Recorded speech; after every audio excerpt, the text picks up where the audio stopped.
Welcome to another episode. This is Ken. Today we are going to learn how to drive a car. This is for that person who has never touched a steering. So I will teach you, I'll take you through those steps until you are able to drive a car very well. You can move a car from this point to that point. So welcome. We start.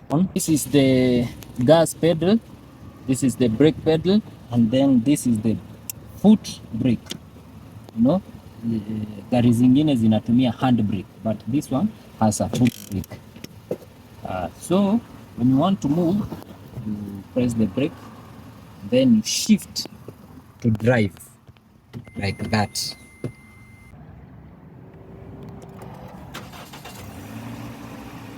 The next step is to put this into drive.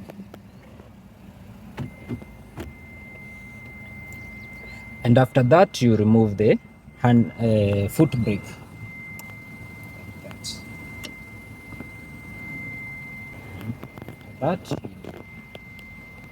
You let go of the brakes slowly, and the car starts to move forward. Okay, and we start moving slowly. You let go of the brake.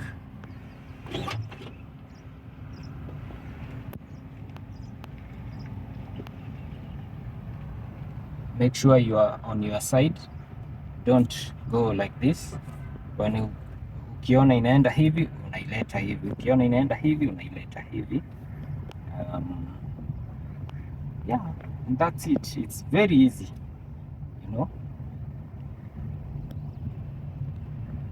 slowly tu, usikuwe na haraka.